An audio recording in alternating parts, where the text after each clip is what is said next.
Skeptics have long pointed out that when reading the Bible, the Hebrew authors clearly display the ancient concept of the earth as a flat, disc-shaped object. How can this be, the skeptic wonders, if, as believers assert, the very words of Scripture were inspired by an omniscient, omnipotent being? Didn't this divine wisdom know that the earth was a sphere? Couldn't these ancient authors have been inspired to write down a correct description of the planet? Biblical apologists, whose business it is to rescue the Bible from such embarrassing observations, have risen to this skeptical challenge. In this video series, we will have opportunity to examine the defenses these apologists have created in order to quiet the sneers of skeptics on the biblical description of the shape of the earth, and to preserve the Bible's divine intellectual integrity.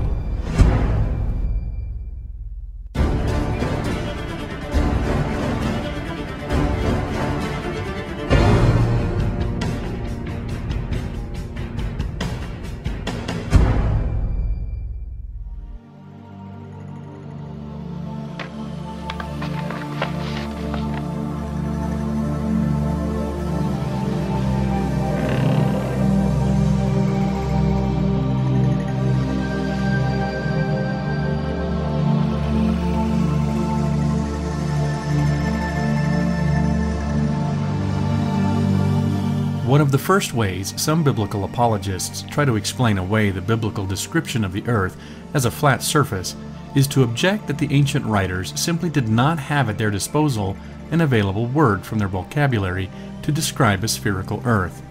They did the best they could with the words they did have to choose from. So, for example, and as we'll see later, the book of Isaiah describes the earth as a circle and not as a sphere.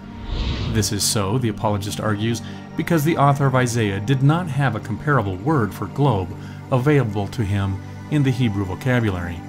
And yet somehow the apologist expects his audience to believe that while the Hebrews enjoyed the concept of the world as a globe, given to them apparently via divine revelation, their vocabulary failed them in describing this concept accurately. What such apologists fail to realize is that languages are living things. They grow with a culture. If the ancient Hebrews had lacked a word for globe, they would have invented one, or at the bare minimum, substituted the most parallel word in their vocabulary for this novel concept. Within my own generation, words like gay and spam have taken on meanings they didn't have 30 or 40 years ago. They describe new concepts. Additionally, new words to describe new concepts have been born into the English language over the past few years. Pulsar comes immediately to mind. By the same token, the Hebrew language could have evolved a new word to describe this divinely revealed concept of a ball-shaped earth, or it could have co-opted an existing word, one much more appropriate than circle. Again, we'll have opportunity to examine the trouble with this particular apologetic shortly.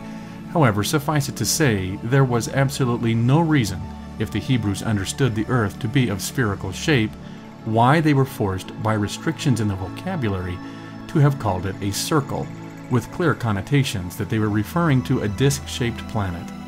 Apologists seem to think that the notion of roundness was completely foreign to the ancient Hebrews, as though they'd never encountered a round stone before.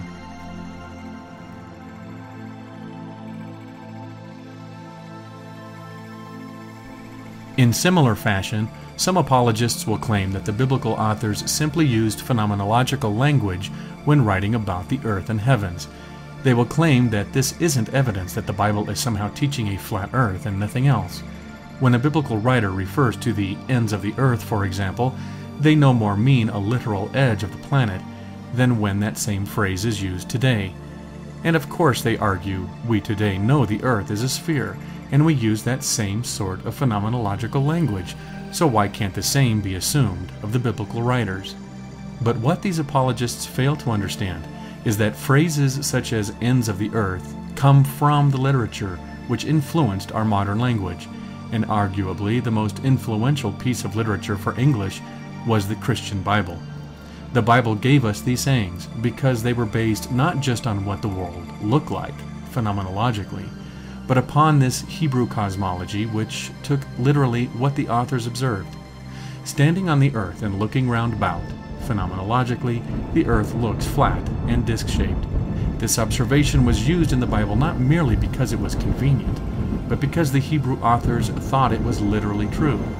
And we can know they believed it was literally true, not simply because such wording is used time and again in the Hebrew scriptures, but because such a cosmology was shared by Israel's neighbors, and because no competing, more scientifically accurate cosmology is found anywhere else in Hebrew literature, art, or artifacts. There is nothing to suggest they believed anything other than that the earth was flat, disc-shaped, and supported by pillars or a foundation. And it is to this Hebrew literature that we will now turn for a more rigorous examination of this ancient biblical cosmology.